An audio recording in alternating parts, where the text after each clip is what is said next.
This is what 4 years of training in the gym taught me about getting fit. When I was starting out, I was a skinny fat kid. I was insecure. I had chubby cheeks and no muscle definition whatsoever. I had basically zero muscle. And these are some things I learned along the way that really helped me out. So the first thing I want to talk about is that people, when they're starting into fitness, they want to get in the gym, they want to change their body. One of the biggest things that's going to stop you from doing this is not being fully committed to that goal. So when I first started out, I wasn't fully committed. I was watching a lot of YouTube videos about fitness. I thought it would be cool to get that physique, to improve how I looked, to get stronger. And I really wanted to achieve these things, but it wasn't like I was fully committed. I was kind of like one step in, one step out. I didn't really have any clear way I was going to get to that point, and I was kind of just winging it. I was just trying different things once in a while. I wasn't consistent. I was doing like home workouts, following YouTube videos, and the action was better than doing nothing. But if you really want to achieve your dream physique and build a lot of muscle, you have to get to the point where you finally decide that you're going to be fully committed to this goal. So you need to write down the goal, write down how you're going to get there. So you're going to make yourself a routine. You're going to write out how you're going to plan your nutrition. You need to see what days of the week you're going to go to the gym. You need to plan all this stuff out so that you're actually committed. You're proving to yourself that you're actually going to make this change in your life. You have to have the mindset to where you're going to make this your number one priority until it's a full habit in your life, to where you don't have to really think about it anymore. When I first started out, I was super obsessed with the gym and getting to where I wanted to be. I was so obsessed that that's all I would think about. I was planning, I was researching all the time, and it was really my number one priority. Nothing else was more important at the time. I was making sacrifices for my goal. And there's a saying that says, if you don't sacrifice for your goal becomes a sacrifice. And it is pretty true, because if I never sacrificed going out with my friends when I first started, playing video games, like these are all things I wanted to do. And I decided that my other goal was more important to me. And you have to make that decision if you really want to achieve your dream physique. And guys, if you need some help with your training, I made you guys an optimal training blueprint. It's going to go over your progressive overload, the exercises you need to hit to build the aesthetic muscles. It has a bunch of knowledge on training and tips you can utilize to make training easier throughout your lifting journey. So if you want to check it out, it's the first link in the description. Another thing you have to realize is that in terms of how you look, nobody cares if you are big, if you're also high body fat percentage. And the same thing goes that no one cares about your abs and your muscle definition if you barely have any muscle mass in the first place. So you really want to find that middle ground to where you're able to put on a foundation of muscle, getting stronger in the gym for a while, being in a very small surplus to where you're not putting on too much fat, and then cutting down to the point where you look really lean. When I first started, I was really focused on my strength in the gym, which was a good thing. I built a lot of muscle because of this. I got pretty strong as well. And the problem was that I really cared about how I looked. That's one of the main motivations I started in the gym for. And because I was so focused on my strength as opposed to how I looked in the gym, that's how I was training, I basically got a bit too fat. I wasn't really caring about my nutrition. So nobody really cared like what I looked like. I didn't really think I looked that good, even though I had been in the gym for like a couple of years at the time. And it really started affecting me. Like I didn't know why I was in the gym anymore. I was losing a bit of motivation. So you really need to figure out why you're lifting and never lose sight of your main goal, because this is really what's going to keep pushing you forward in the long run. And this is also a lesson I learned, because when I was super focused on only my training and getting strong in the gym, I completely neglected the other side of the equation, which is nutrition and cardiovascular health. And these things are very important. Like your nutrition, not only does it affect how you look and how you feel, but it also affects your health and your longevity. And this is why I recommend most people cut at the beginning, is because cutting really teaches you the foundation of how to eat healthy, because you can't really cut and eat really bad food all the time. You have to eat healthy food at some point when you're cutting, or else it's just going to be like the most impossible process ever. The if it fits your macros mentality only works for a short period of time, but it's not sustainable. If you really want to sustain a cut and be lean long term, you won't be able to do that unless you eat healthy foods that are filling and give you a lot of micronutrients and keep you healthy. Another thing I learned when I was trying to get fit for the first time is that you're going to compare yourself to other people at some point along your journey. So it's best to know who you can compare yourself to that's going to actually motivate you to keep wanting to lift compared to demotivating you and just making you feel like shit for your progress because it's not as good as someone else. So while I'm not super keen on comparing myself to other people's physiques, I do compare myself sometimes to certain people. And when I was first starting out, one of my goals was to find a YouTuber or someone online I could follow and see their progress that was like 100% natural. Because if I could find someone that was actually natural, that I really believed was natural, I could see all their progress from the beginning to the end, then I could really see what I was capable of. And it's really hard to know how far you can take fitness unless you see physical proof of it actually working for someone else.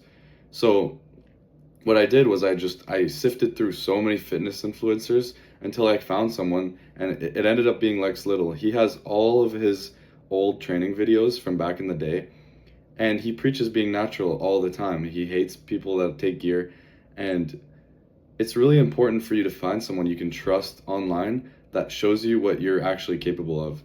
And he's constantly pushing the boundaries of what we thought was like the natural limit. And he's not the only one, there are others, but this is really the one that was motivating me the most because I could track his progress and compare it to mine. And if mine wasn't keeping up with his, I would kind of switch my things around and see what I could improve on and see what he was doing and compare it with that. And this really helped me figure out what like optimal training really was for me. Even though some things might have worked well for him, I might have tried it, it didn't work that well. I switched it up and found that I made more progress. And this is really the process you need to go through to figure out what works best for your body.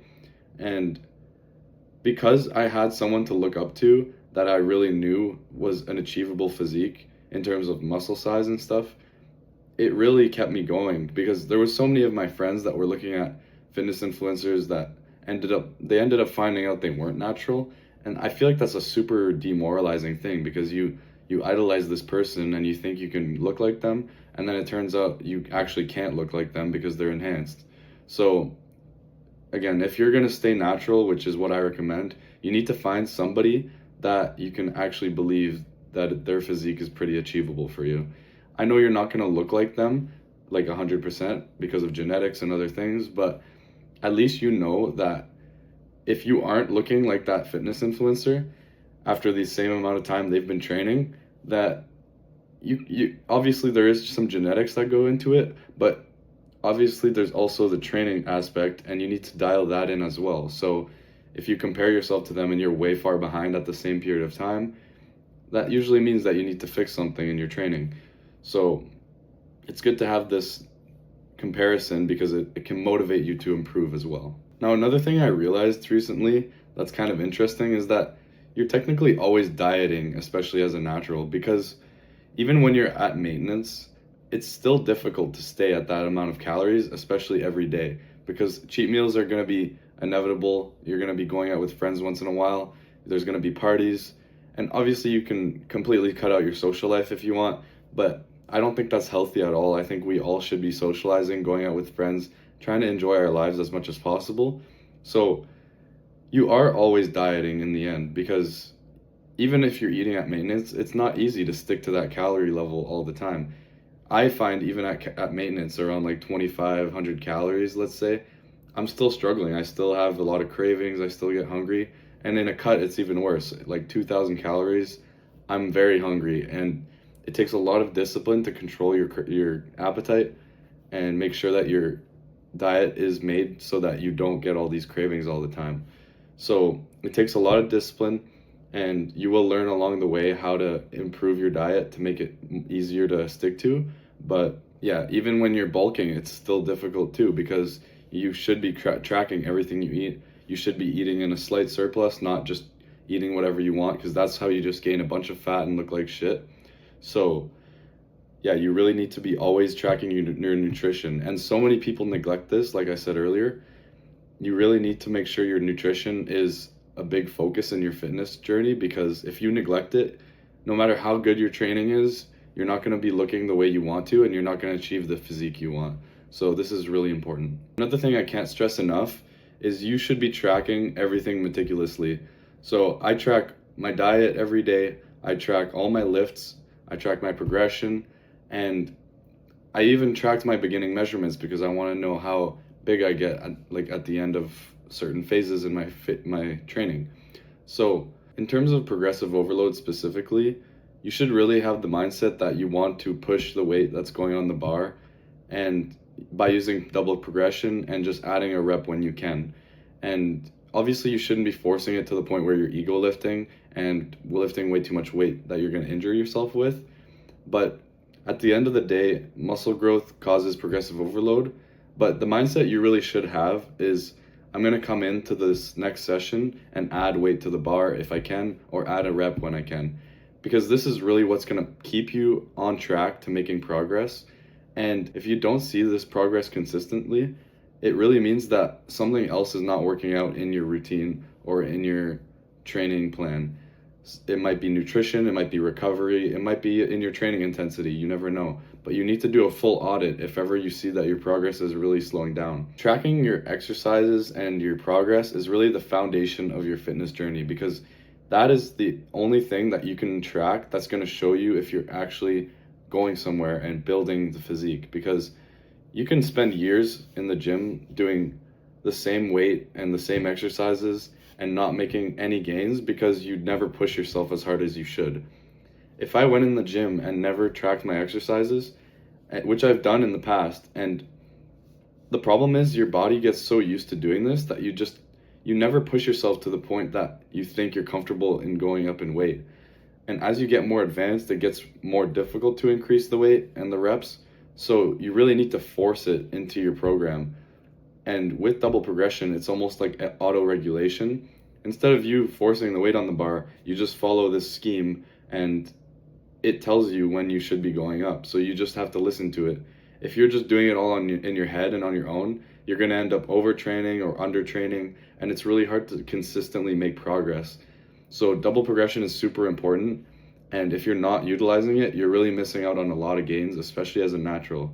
And this is really going to help you build strength and build size in the end. Now, these are a couple things I learned after 4 years of training in the gym. And I just want to emphasize that everyone's training is going to be different, and everyone's going to go through a different journey, learn different things. So this is just what I experienced. And for a lot of people that I know, this is some things that I've realized from talking to them. So I hope these help you understand what your journey might look like and what you should focus on and how you should prioritize lifting in your life. So I hope this video gives you some value.